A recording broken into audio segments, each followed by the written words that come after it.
The first thing to understand is this: God wants us in heaven. And what is heaven? Heaven is where he reveals himself fully to us. Like, God wants that for us.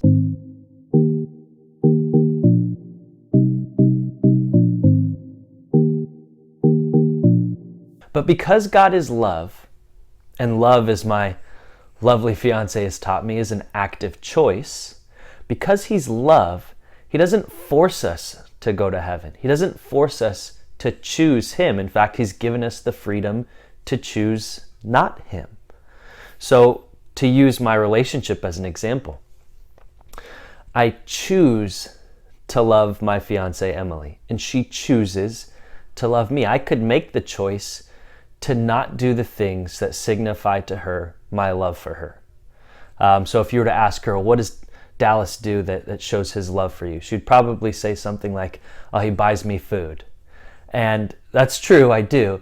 And if I were to stop doing that, if I were to stop surprising her with food or other things, that would suggest to her that I'm not choosing her.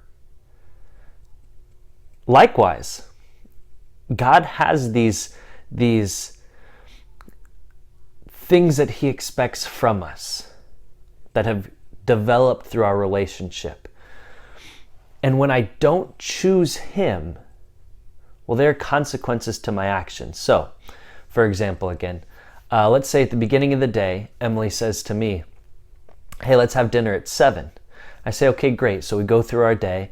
After work, I go to the gym and I'm playing basketball, and it's 6 o'clock, and I should leave because I need to get ready so that I can go meet her for dinner at 7. I should leave. That should be my decision. That should be my choice. She doesn't force me to do that. She doesn't force me to leave. She doesn't force me to meet her at 7. I have the freedom to choose on my own. I can choose to leave the gym, and I can choose to stay.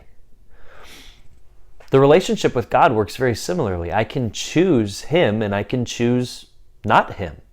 Now, our choices obviously have consequences. If I choose to not leave the gym, and instead I choose to stay, then I'm choosing not Emily. The consequence of that is the next time I see her, she's going to be very upset. Likewise, with God, if I choose not him, there are consequences to that. The alternative to heaven, which is God in his fullness, in his entirety, the alternative to that is hell. And the devil will use any and every situation and circumstance possible to try to bring us down. There's a book that I just finished reading, C.S. Lewis's The Screwtape Letters. And it's basically it's kind of one-way dialogue, actually, between evil spirits. And one evil spirit is saying to the other that all the things that exist in the world are not really an end in and of themselves, but they're a means to an end. And he uses the term raw material. Like, everything that exists is raw material. And what the person does with that raw material leads them to the end, heaven or hell. And what does God try to do? God tries to use the raw material to lead us to heaven. What does the devil try to do? He tries to use the raw material to lead us to hell.